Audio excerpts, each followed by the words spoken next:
तो नमस्कार, आप सबके सामने एक बार मैं फिर से हाजिर हूं महेंद्र सिंह जीके एजुकेशन पर। तो हम सब बात कर रहे थे राजस्थान की जनगणना पर। पिछली बार जैसे कि हम मिले थे तो हमने देखा था राजस्थान की जनगणना के इतिहास के बारे में। आज सबसे पहले वापस उसी कॉल को रिकॉल करेंगे कि हमने क्या क्या देखा था। जैसा कि लिखा हुआ है कालक्रम, हमने इस चैप्टर को कालक्रम के आधार पर 3 भागों में विभाजित किया था। सबसे पहले प्राचीन काल। प्राचीन काल में हमने देखा था कि चाणक्य की पुस्तक थी अर्थशास्त्र, उसमें अपने को जनगणना से प्राचीनतम साक्ष्य देखने को मिलता है। फिर जैसे अपना आगे बढ़ता है मिडाइवल काल या मध्यकाल, तो मध्यकाल में अकबर का एक हुआ था अपने क्या कहते हैं दरबारी विद्वान, उसका नाम था अबुल फजल। तो इस अबुल फजल की पुस्तक का नाम था आईने अकबरी, उससे भी अपने को साक्ष्य देखने को मिलता है। फिर उसके बाद में जैसे जैसे समय बीतता है और हम आधुनिक काल में प्रवेश करते हैं, और आधुनिक काल में हमें 2 लोग दिखाई देखने को मिलता है, एक लॉर्ड रिपन और दूसरा लॉर्ड मेयो। जो लॉर्ड मेयो था उसने अपने जो भारत की सबसे पहले क्या करवाई थी, जनगणना करवाई थी। वही व्यवस्थित रूप से जो सबसे पहले जनगणना करवाने वाले थे वो थे लॉर्ड रिपन। उन्होंने अपने यहाँ पर जनगणना कराई थी 1881 में। फिर उसके बाद में अपन जैसे आगे बात करते हैं तो आगे अपने को देखने को मिलता है अधिनियम। ये अधिनियम जनसंख्या वाला अधिनियम है और इस अधिनियम आया था 1948 में। इसी अधिनियम के तहत अपने को देखने को मिलता है भारत स्वतंत्र भारत की पहली जनगणना करवाई गई थी और वो करवाई गई थी 1951। फिर उसके बाद में अपन कहते हैं राजस्थान में भी अपने को जनगणना देखने को मिलती है और वो देखने को मिलती है 1961 में। फिर उसके बाद में अपन लिखा है संविधान, तो संविधान में भी अपने इस जनगणना से लेकर कुछ अपने को देखने को मिलता है। तो सबसे पहले अपना आर्टिकल से संबंधित मिलता है 246। फिर उसके बाद अनुसूची कहते हैं तो 7वीं अनुसूची में सम्मिलित है, तो किसका विषय, तो संघ सूची का विषय। इसके अलावा अपन कहते हैं कि जनगणना कौन करवाता है, तो गृह मंत्रालय करवाता है। फिर उसके बाद में अपन कहा जनगणना 2011 की कुछ खास बातें, उन खास बातों अपन कहते हैं कि भैया सबसे पहले कि जनगणना जो क्रम के आधार पर थी, तो ये क्रम के आधार पर 14वीं है ना, क्रम के आधार पर बोले तो 15वीं, वहीं व्यवस्थित ढंग से पूछे तो 14वीं। फिर उसके बाद में स्वतंत्र भारत के हिसाब से पूछे तो ये 7वीं। फिर उसके बाद में अगर 21वीं सेंचुरी के हिसाब से पूछे तो ये 2री।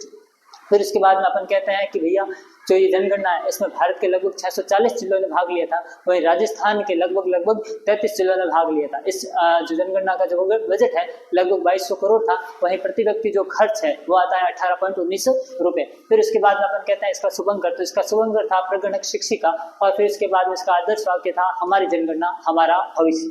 फिर उसके बाद में लिखा इस जनगणना की कुछ खास बातें। इनमें खास बातों हमने देखा था 2-3 बातें देखी थी, और उन 2-3 बातें हम सबसे पहले देखा हमने इसमें ट्रांसजेंडर को सम्मिलित किया था, यानी किन्नरों को इसमें सम्मिलित किया गया। इस जनगणना में घरों की संख्या को गिना गया था। और फिर उसके बाद में जो तीसरा जो इंपोर्टेंट पॉइंट देखने को मिलता है ये जातिगत जनगणना थी। और इसके बाद अपन कहते हैं स्वतंत्र भारत की ये पहली थी, और उससे पहले एक बार फिर करवाई गई थी 1931 में। ऐसे देखे क्रम के हिसाब से देखेंगे 2री, और स्वतंत्र भारत के हिसाब से देखेंगे तो अपने देखने को मिलेगी पहली। फिर उसके बाद में पुरुष और महिलाओं की मैंने बताई थी संख्या, जैसे महिलाओं की मैंने बताई थी 48.14, जो शेष बची है वो पुरुषों की थी। ये अपन ने बात की थी पहले दिन।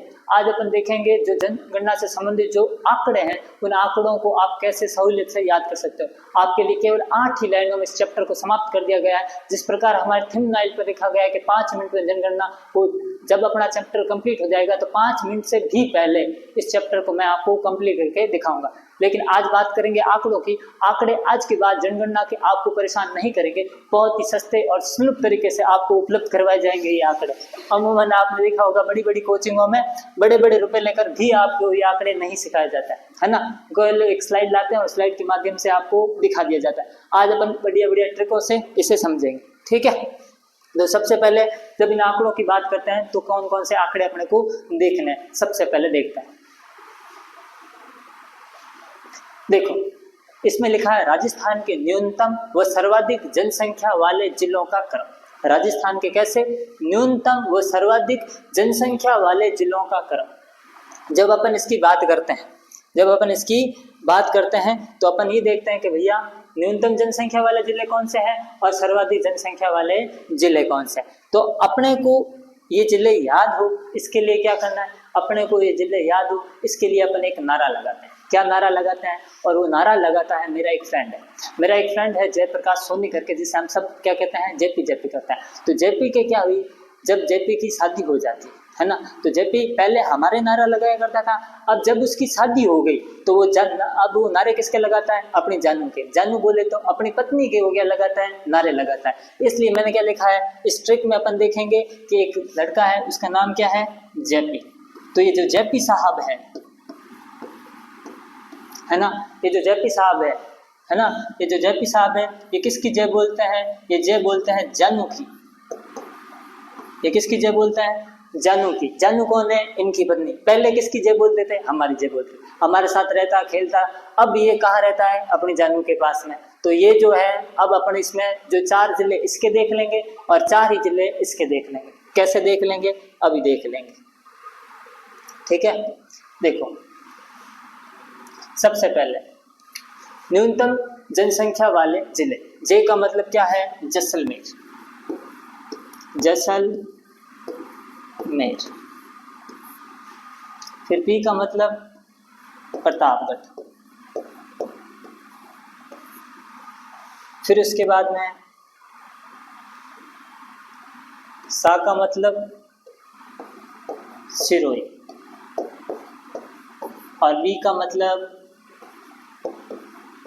बूंदी, है ना। तो जेपी साहब ने नारे लगाए हैं किसके? जे जानू के। तो देखना, जे का मतलब जैसलमेर, पी का मतलब प्रतापगढ़, सा का मतलब सिरोही, बी का मतलब बूंदी। ये 4 जिले आपको देखने को मिल गए हैं। कौन से? न्यूनतम वाले। अब जब अपन सर्वाधिक वाले जिलों की बात करते हैं तो अपने को देखने को मिलेगा जे से मतलब क्या बन जाएगा? जयपुर, है ना। फिर उसके बाद में अगला जो जे है उसका मतलब है जोधपुर। उसके बाद में ए है तो ए का मतलब है अलवर और उसके बाद में एन है तो एन का मतलब है नागौर।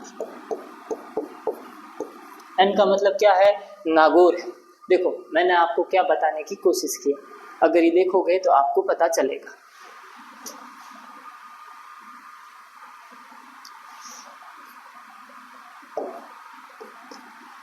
हमने देखे राजस्थान के न्यूनतम व सर्वाधिक जनसंख्या वाले जिले। पहले अपन ने जो 4 जिले लिखे हैं ये कौन से हैं? ये वाले जो जिले हैं न्यूनतम जनसंख्या वाले जिले हैं। कौन कौन से? जैसलमेर, प्रतापगढ़, सिरोही और बूंदी।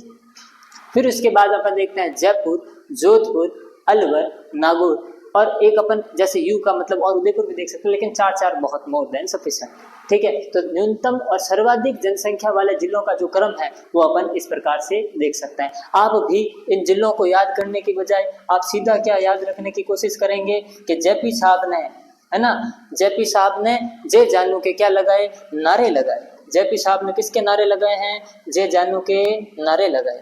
जेपी साहब किसके नारे लगाते हैं आजकल? जे जानू के नारे लगाते हैं। आराम से बैठ रहते हैं घर पर और आराम से घर पर बैठे बैठे किसके नारे लगाते हैं?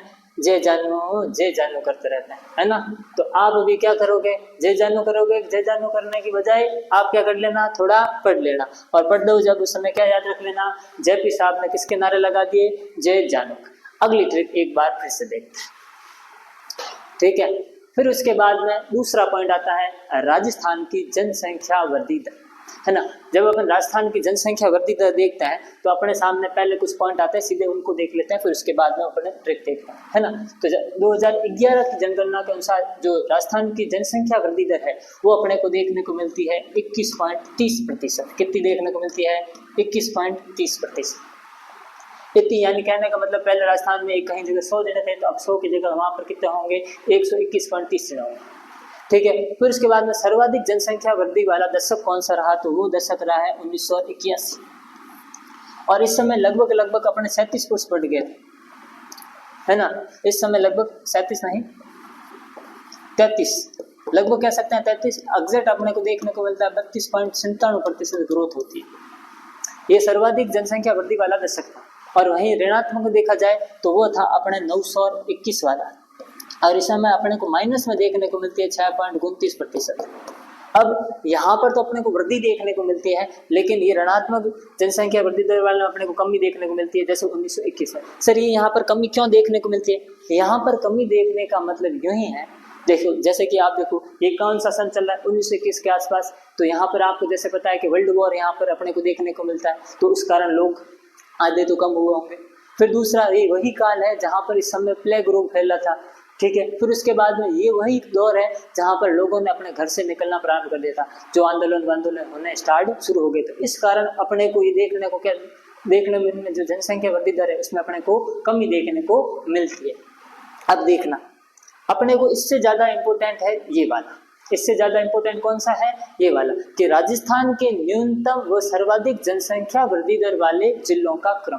अपने से जो क्वेश्चन पूछा जाता है वो इन जिलों को क्रम को बनाकर पूछा जाता है, और इनके जिलों को क्रम को याद करने के लिए आपके सामने एक और ट्रिक प्रस्तुत है ना। इसमें होता क्या है कि जैसे मन अपन जो थली वाले लोग हैं यानी जोधपुर के आसपास वाले जो लोग हैं, इसमें होता क्या है, अपन जब भी कहीं गाँव से जाते हैं और जोधपुर में जाकर बस जाते हैं, और जोधपुर में चाहे मानसी का हत्था हो, चाहे सरदारपुरा वाली रोड हो, चाहे शास्त्री सर्किल हो, हम वहाँ जाकर ऐसे बसते हैं कि वापस घर आने का मन ही नहीं करता है। मतलब जो जोधपुर तो चला जाता है, फिर जोधपुर से वापस आना बहुत मुश्किल हो जाता है ना।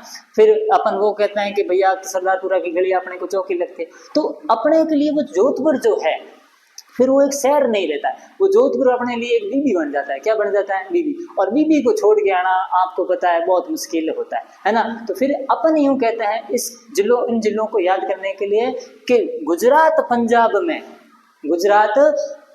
में अपनी बीबी जैसा जोधपुर कहाँ, गुजरात पंजाब में अपनी बीबी जैसा जोधपुर कहाँ। मतलब ये जोधपुर जो है मन मुहावना है। अब अपन देखते हैं जैसे कि वहां पर जाने पर अपना मन जो है बहुत अच्छे से लग जाता है।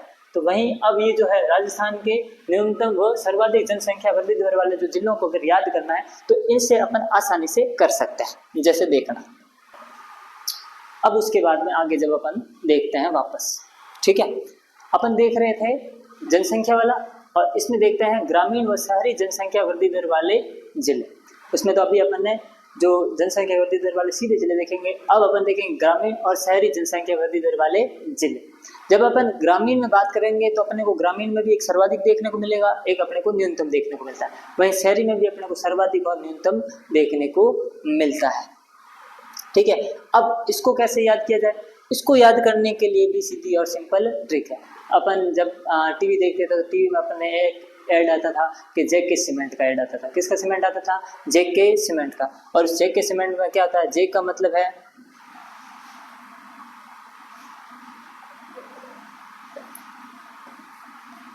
जैसलमेर, फिर के का मतलब है कोटा, ए का मतलब अलवर, और डी का मतलब डूंगरपुर,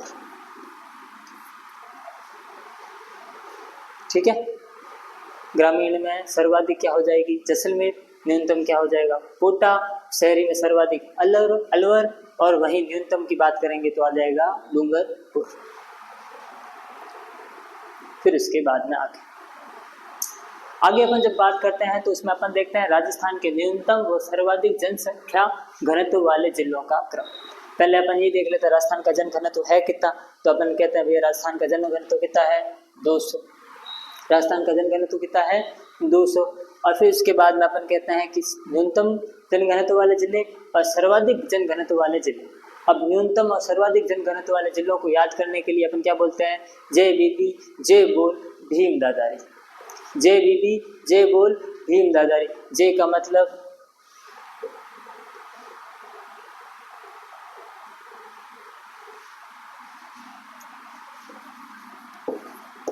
जैसलमेर,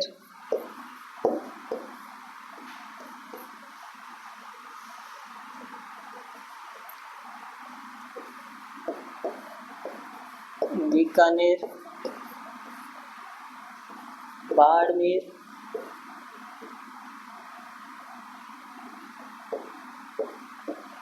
जैसलमेर, बीकानेर, बाड़मेर, ठीक है। और फिर उसके बाद में सर्वाधिक में आ जाएगा जे में अपने जयपुर, भरतपुर,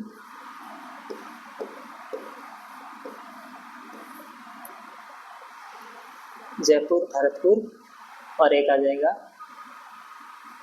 दौसा।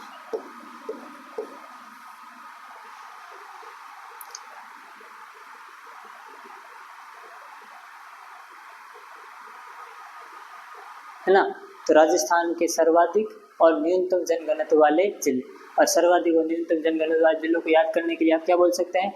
जय बीबी जय बोल किसकी? भीम दादा की। जय से अपने को क्या देखने को मिलेगा? जैसलमेर। बी से अपने को बीकानेर। अगले बी से अपने को देखने को मिल जाएगा बाड़मेर। फिर इस वाले जय से अपने को देखने को मिल जाएगा जयपुर। भीम से मिल जाएगा भरतपुर। डी से मिल जाएगा दौसा, ठीक है। फिर उसके बाद में आगे अब जनघनत्व, जब हम जनघनत्व की जब बात करते हैं, राजस्थान का जनघनत्व अपने को कितना देखने को मिलता है? 200।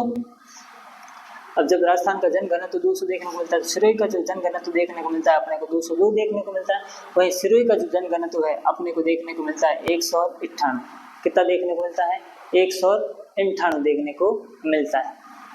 ठीक है, इसका मतलब सिरोही और जो टोंक का जनघनत्व है तो राजस्थान के जनघनत्व के क्या है? बराबर है। राजस्थान के जनघनत्व के क्या है? बराबर है। अब अपन देखेंगे लिंगानुपात। क्या देखेंगे? राजस्थान का लिंगानुपात। जब हम राजस्थान के लिंगानुपात की बात करते हैं तो अपने को पता चलता है कि राजस्थान का लिंगानुपात है कितना। अपन कहते हैं राजस्थान का लिंगानुपात है 928। अब इस लिंगानुपात वाले सर्वाधिक वाले जिले और न्यूनतम वाले जिलों को कैसे याद किया जाए? तो अपने यहाँ पर एक डॉक्टर साहब है। कौन है? डॉक्टर साहब है। और डॉक्टर साहब के पास उनकी जो गाड़ी है यानी पीपी जो है, अब वो पीपी इतनी पुरानी हो चुकी है ना, धोले कलर वाली पीपी जो इतनी पुरानी हो चुकी है, जब चलती है ना रोड पर तो ऐसे आवाज़ आती है जैसे मानो जेसीबी चल रही है। तो फिर इसको याद करना कैसे याद किया जा सकता है? डॉक्टर री पीपी धौली जेसीबी जेडी, डॉक्टर री पीपी धौली जेसीबी जेडी। अब डी का मतलब क्या है? डी का मतलब है डूंगरपुर। डी का मतलब क्या है? डूंगरपुर। डी का मतलब है डूंगरपुर। और आर का मतलब हो गया राजसमंद।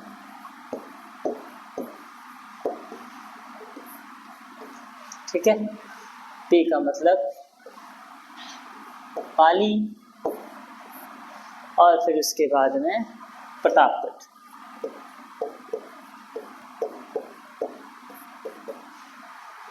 डी का मतलब डूंगरपुर, आर का मतलब राजसमंद, पी का मतलब पाली और फिर उसके बाद में आ जाएगा प्रतापगढ़।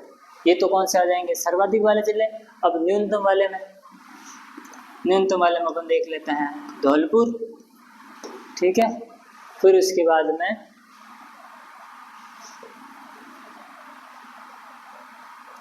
जैसलमेर, फिर उसके बाद में करौली और फिर उसके बाद में ये अपना आ जाएगा भरतपुर। क्या आ जाएगा? भरतपुर। तो ये अपन में किसने देखा? लिंगानुपात वाले में देखा। और लिंगानुपात वाले में हमने कहा डॉक्टर री पीपी धौली जेसीबी जेडी, डॉक्टर री पीपी धौली जेसीबी जेडी। डी का मतलब डूंगरपुर, आर का मतलब राजसमंद, पी का मतलब पाली, अगले पी का मतलब प्रतापगढ़, फिर उसके बाद धौली का मतलब धौलपुर, जे का मतलब जैसलमेर, सी का मतलब करौली और बी का मतलब भरतपुर। ठीक है, ये तो अपन ने देखा लिंगानुपात किसका, है ना, सामान्य तौर पर। अब एक और अपन लिंगानुपात देखते हैं, शिशु लिंगानुपात। ठीक है,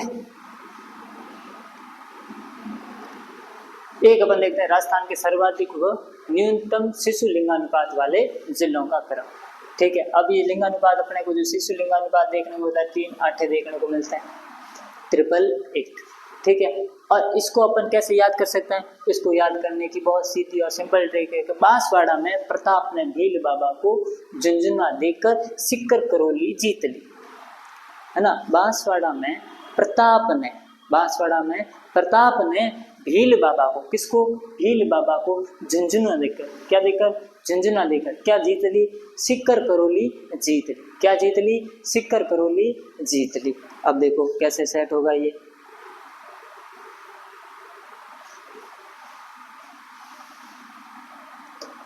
तो 4 जिले इधर आ जाएंगे। सबसे पहले बांसवाड़ा तो है ही, सामने लिखाई दे रहा है ना, बांसवाड़ा। प्रताप से क्या हो जाएगा? प्रतापगढ़। ठीक है, बांसवाड़ा, प्रतापगढ़ और अगला क्या हो जाएगा? भीलवाड़ा। अगला क्या हो जाएगा? भीलवाड़ा। 3 जिले तो ये हो गए। फिर इसके बाद में देखना यहाँ पर झुंझुनू, इसका मतलब झुंझुनू, झुंझुनू से हो गया झुंझुनू, सिक्कर से सिक्कर और करौली से करौली, करौली से करौली, सिक्कर से सिक्कर, झुंझुनू से झुंझुनू, है ना। भील बाबा से भीलवाड़ा है ना, प्रताप से प्रतापगढ़, बांसवाड़ा से बांसवाड़ा एग्जिट के। इसी सुलिमानुपात के जो जिलों को याद करने की अपनी ट्रिक है, क्या है, बांसवाड़ा में प्रताप ने भील बाबा को झुंझुनवा देकर सिक्कर करौली जीत ली। क्या जीत ली? सिक्कर करौली जीत ली। फिर इसके बाद में आगे देखते हैं, राजस्थान के सर्वाधिक व न्यूनतम साक्षरता दर वाले जिलों का क्रम। राजस्थान के सर्वाधिक व न्यूनतम साक्षरता दर वाले जिलों का क्रम। और फिर उसके बाद में नीचे लिखा है कि काजल जीजी मेरा सी पिन वाला चार्जर कहाँ है। जैसे काजल जीजी का नाम आता है, इसका मतलब कोई ना कोई बहन बेटी है और उससे वो पूछ रहा है कि भैया अपने सी पिन वाला चार्जर कहाँ है। अमूमन अपने लड़कों के साथ ये होता है कि भैया अपने को, जैसे मान लो कि मेरे को आज ये ड्रेस पहननी थी तो, और ये ड्रेस पहननी थी तो मेरे को जैसे पूरी ड्रेस तो मिल गई, लेकिन इसके नीचे जो बनियान पहनी, अब मेरे को बनियान चाहिए, तो बनियान चाहिए तो मैंने अपने जो भी संदूक बंदूक है उसमें पूरा देखा, अपने को मिल नहीं रही थी। फिर मैंने आवाज़ लगाई मम्मी को कि मम्मी मेरी बनियान कहाँ है। मम्मी के बेटा आड़े में पड़ी हुई देख ले। तो मम्मी मैं देख ली, मैंने आड़े में कौन लाद रही है। अरे भाई हावड़ देख, आँखें खोल देख, थार चित नागल चढ़ी हुआ है, बिन हावड़ नीचे ला और आराम से देख, ठंड दिख जाएगा, आड़े में पड़ी। अरे मम्मी मैंने नहीं लाद रही है। तो मम्मी रसोई में उबड़ गई, अगर मैं बता दी तो, अरे मम्मी तो बता दे भले, पर अठ है कौन। और मम्मी फट देती आवे, रुआ आगे जाड़े रे अपन बरियान निकाल दे दे, बस ठा पड़े कपड़ा भी ऊपर हाथे मजाक करे। इसका मतलब ये है कि जो चीज़ें अपने को नहीं पता है वो अपने या तो मम्मी को पता है या बड़ी चीज़ है, उनको पता होता है कि हमारे कहाँ चीज़ें कौन कौन सी पड़ी है। तो फिर ये जो ट्रिक भी है वो इसी प्रकार से है कि भैया ये जो है साक्षरता दर वाले जो जिले, ठीक है, इसमें मैंने क्या लिखा है कि काजल जीजी मेरा सी पिन वाला चार्जर कहाँ है ना। एक काजल जीजी है, उससे अपने भाई से पूछ, भाई अपने से उसका भाई अपनी जीजी से पूछ रहा है कि जीजी मेरा वो जो सी पिन वाला चार्जर है वो कहाँ है। तो उसकी जीजी का नाम क्या है? काजल जीजी। काजल जीजी को मैंने क्या लिखा है? के और जी लिखा है। क्या लिखा है? के और जी। कि काजल जीजी मेरा सी पिन वाला चार्जर कहाँ है। काजल जीजी मेरा सी पिन वाला चार्जर है ना। तो मैंने क्या बोला? काजल जीजी मेरा सी पिन वाला चार्जर कहाँ है। तो इसे अपन कैसे याद करेंगे? इसे अपन याद कर लेते हैं ऐसे। ऐसे कैसे? ऐसे।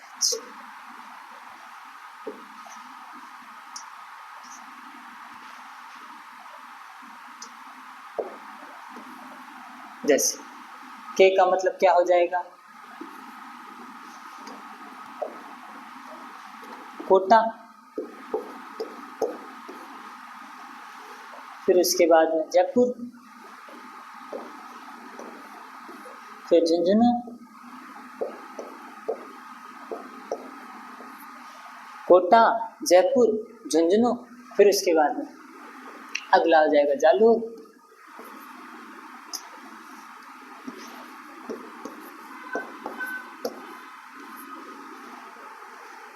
फिर उसके बाद में आ जाएगा सिरोही, और फिर इसके बाद में आ जाएगा प्रतापगढ़। तो काजल जीजी मेरा सी पिन वाला चार्जर कहाँ है? तो के से मतलब कोटा, जे से मतलब जयपुर, अगले जे का मतलब है झुंझुनू, उससे अगले जे का मतलब है जालौर, सी का मतलब है सिरोही, पी का मतलब है प्रतापगढ़। ये हमने क्या देखा? साक्षरता दर वाले, है ना, साक्षरता वाले जिलों का क्रम देखा। राजस्थान के सर्वाधिक और न्यूनतम साक्षरता दर वाले जिलों का क्रम। अब बात रही राजस्थान की साक्षरता दर कितनी है, तो वो तो सबको पता है, 66.1%। उसमें क्या ही बता, ठीक है।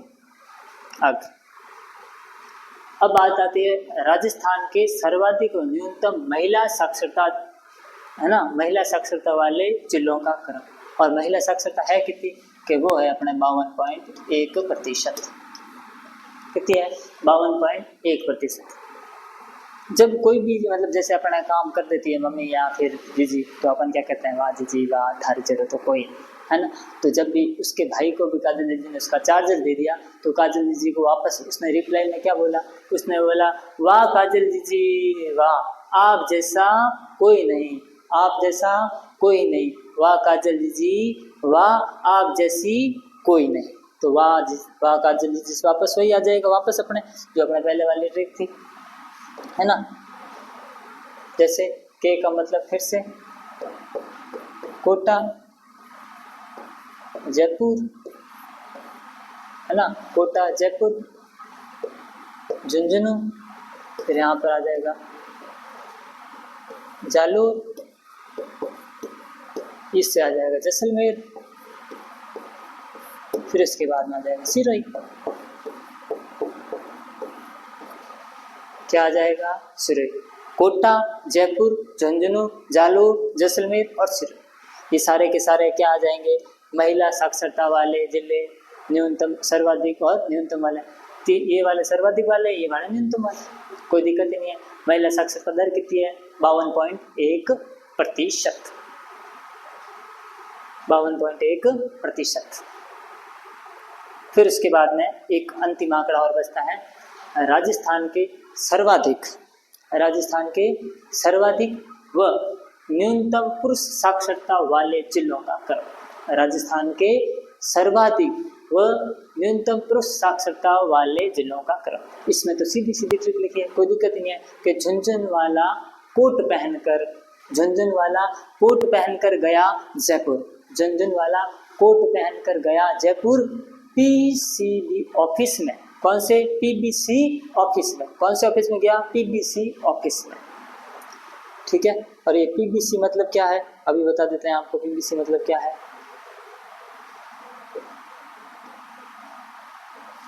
इतना तो पता चल ही रहा है कि झुंझुनू से झुंझुनू, झुंझुनू से झुंझुनू, कोट से कोटा, झुंझुनू कोटा, और फिर इसके बाद में आ गया जयपुर, ठीक है। फिर इसके बाद में आ गया जयपुर।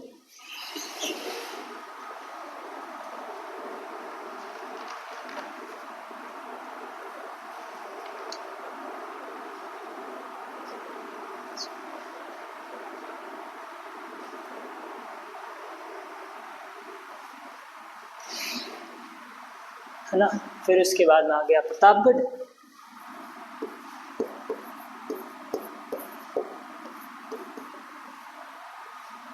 बांसवाड़ा और फिर बचेगा सिरोही। प्रतापगढ़, बांसवाड़ा, सिरोही।